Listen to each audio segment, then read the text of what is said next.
Welcome to day number 12 of the Tales from a Gear Addict Quick Thoughts.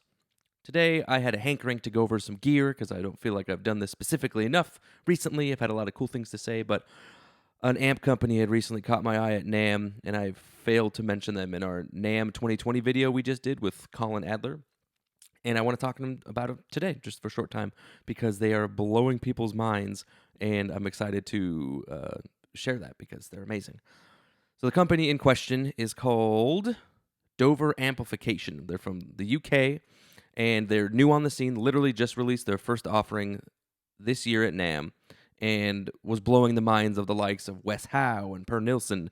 And at their UK guitar and amp show, Daniel McNally was one of them. Joss Allen, super shredder. Shout out to you, man. I was actually at the booth when you were playing the Driftwood and the SMP and everything. Super rad. Anyways, I want to talk about Dover today just a little bit. I'm going to be recording some of the screens so you guys can check out their website and talking a little bit about their DA50. They also have bass cabinet and a bass amp, as well as a cabinet and a preamp or valve preamp pedal. So we're going to go over kind of just what I know about it, what I can learn real quick, and hopefully go over some of it for you guys so you know more about Dover Amplification. So we find ourselves here on their website. It's basically got their DA50, I believe, on the front cover. Now, what I'm going to say about this amp right off the bat is that it's, to me, you can see the 5150 right there. I mean, it's a 5150 killer. That's what it's going to be. Yeah, these things sound mind-blowingly amazing. So, anyhow, you get onto their page, and I love this description, by the way. It's pretty amazing. So it says, the DA50 is the result of an obsessive pursuit of tonal perfection. Oh, yes. A wide variety of tones, from sparkling, shimmering, clean tones to full-out, high-gain tones can be had, with many stops in between. I can attest to that. It sounded amazing. So, let's see here. So we got on the website. Their flagship, right, is the DA50 2-channel all-valve 50-watt guitar amplifier. Now, I'll be honest. Not quite sure what the all-valve means. I'd love to learn about it. So if any of you guys listen to this and you're like, Greg, we know what it means. Let's tell you. Please tag me in a post, message me, DM, whatever. That's cool. I'm all about learning. So what really sparked my interest was that the amount of clarity and clearness in the tone, even at almost, I want to say like 75% of the way up on the gain knob, was it's mind-blowing. It's the tightest amp I've ever heard in my life. Now it takes 2 EL34s and 4 ECC83s. The cool thing, it's got switchable gains and master controls, switchable gain boost, 3 or 4 valve stages. And again, I'd love to know what valve means, but I guess maybe I can look it up before we're done here. Series valve loop instrument level ready, pretty rad. A 2-button foot switch with LEDs, of course, and external output valve bias controls. Now, I'm not the biggest amp nerd. I like things just to work, and I don't know why they do, but they do. But that thing, there's no outward controls, right? You have to internally bias the amp, if I'm not mistaken. So it means you have to have somebody do it who's much smarter than I am, and it's something you just have to do, right? So let's see here. Yeah, so you're looking at, it says featuring, no, so let me start from the top here again. So it says, no longer merely a throwback to British tones of lore, the DA50 gives a respectful nod to those that paved the way while pushing the envelope even further. Yeah, so far I agree. Featuring top-of-the-line components, meticulously crafted construction. Oh, that's another thing. These things look killer. They've got an all-ivory cabinet with a super rad grill, a fat Dover amplification logo in the front, and what I think is like a pretty interesting looking control panel. Like these things have, they're not your normal looking dials. They've got a lot of they're like slotted, right? So they have a bunch of different stops along the way that you can like see that you can. Oh, I want it like 62% or something like that. That looks pretty rad. Oh, that's pretty awesome. So on the front here, you'll see on the video here, it says preheat on the standby switch. That's awesome. I can't. That's really cool. Preheat. That's pretty amazing. All right, and now we're looking at the back of the amplifier. So it's totally a bias adjust on the external side of the amplifier. That's amazing. Output power, high or low. That's cool. Can you switch to 100? Am I going crazy? That's probably your gain boost, I'd imagine, right? Which would be really rad. Let's see here. Oh, cool. Okay, so they have. It looks like a matching 212 cabinet, and the thing looks amazing. Again, it's in like this ivory white. If you guys can't see it, for those that are listening, and I mean, it looks like a 5150. Just saying, just calling it out there. But it's an all black cloth grill, which I think adds a nice touch to it, as well as those interesting looking dials. The preheat knob. That's pretty amazing. And these things start at 1,599 pounds. So I'm thinking, or is that euro? No, I think that's GBP. That's gross British pounds. Yeah. So I think it's around $2,398 because that's what it said on Reverb. They actually have their pre-order on Reverb that went live, and I think they sold out of all the DA50s. So good for them. Congratulations, guys. Hard work achieved. It's good stuff. So let's see here. So let's start from left to right. So from the left here, we've got the DA GVP, or the Dover valve preamp pedal, guitar valve preamp pedal. So this says it's a 2-channel all-valve guitar preamp pedal that brings the timeless British and modern Dover tones to the floor in a convenient roadworthy package. Again, it looks really clean. Looks like they really thought out the construction of this. It's all white. And again, you have the very familiar knobs with the etching that gives you the super finite adjustment.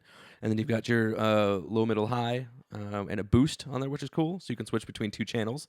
It's got a bypass, which is also good. External remote switching. That's pretty rad. I can dig that. Yeah, that's pretty cool. So that starts at 399 pounds. And again, I'm not exactly sure what that means in dollars. But I'm sure it's not far off. So, expect to spend 350, 400, 500 bucks, something like that. So that's there. And they have a bass preamp pedal as well. So they've got not only just guitar amps, but they've got bass pedals. Ooh. Okay, well, this one's pretty cool because it's all black with a white Dover logo. That's sick. So then again, it's got your bass, middle, treble, kind of the same familiar, right, etching for the dials there. And I will tell you that they are very, very smooth. So I did get to play this at NAMM, and luckily I wasn't there when anyone famous or good, I'm terrible at guitar, was there to show me up or anything like that. But I did have a fun time just chugging along on it, doing a couple riffs, and like I said, I was pretty much blown away. So the bass preamp pedal here, same thing, British modern tones, convenient roadworthy package. That's pretty well, that's pretty cool. The 3-way selectable post EQ transformer. I don't know what that means, but it sounds fun.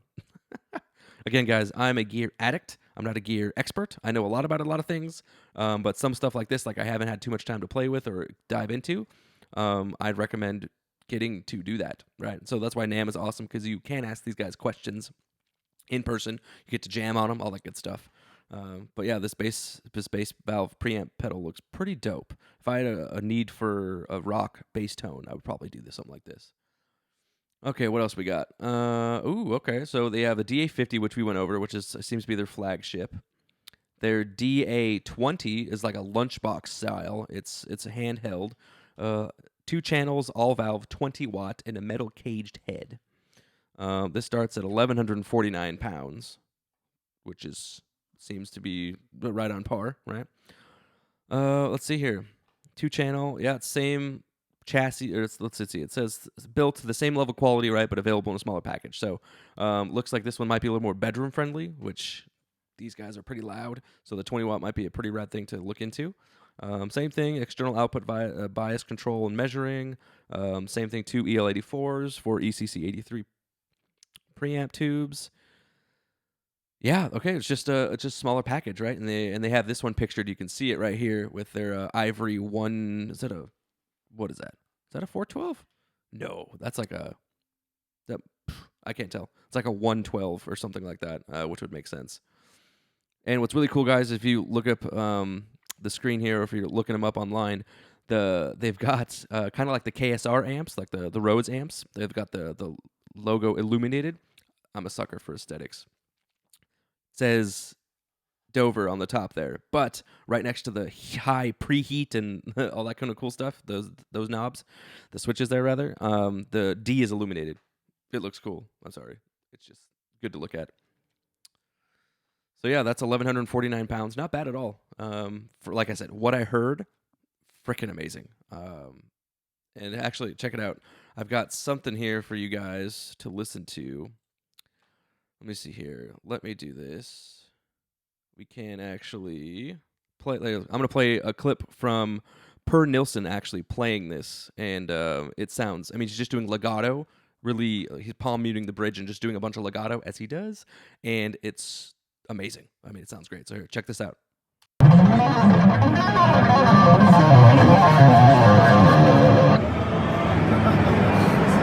What'd you guys think? Even though it was a video I found online, I think it sounds really good. Like I said, that's just legato from Per Nilsson. He's a guitarist for Scar Symmetry, filling in for Frederick and Meshuggah. Dude's amazing.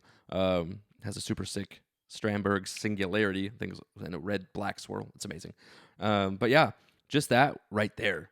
I mean, it's hearing that in person. It's just amazing. It was so clear. And what's cool is I believe Wes Hauch, I'll play his clip next, was the one that got them their first and or only, I believe, sound violation at NAMM. I think 85 decibels is the limit. And you don't want to turn this amp down. You don't want to play it quiet. I'm sorry. You want to play it as loud as your freaking ears can handle it because it sounds so good. And I don't know. I can't find a single thing I don't like about this amp, being someone who collects amplifiers as well as plays them quite a bit. I'm not a professional by any means, and I don't gig out a lot with them. But from something I would have in my collection, 100%. So I'm just hoping you guys are picking up the enthusiasm here because it's a fantastic brand they've just started, and I'm super excited to see where they're heading. And I know these DA50s and the DA20s and their bass amps are gonna do really well. So here, check out Wes Hauch.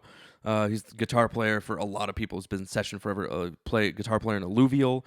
He's played. He's in the Faceless. He's played in a bunch of different bands. Fun facts: if you guys don't know who he is, he's a Dimebag Pantera fanatic. Cowboys from Hell tattooed right on his arm. Has every single. Yeah, I think he might actually have every single model of Dime's guitars. Like all the crazy custom shop Washburn US ones, like it's super gnarly. So anyways, here's Wes Hauch jamming on this clip as well. Check it out. Can you turn it up?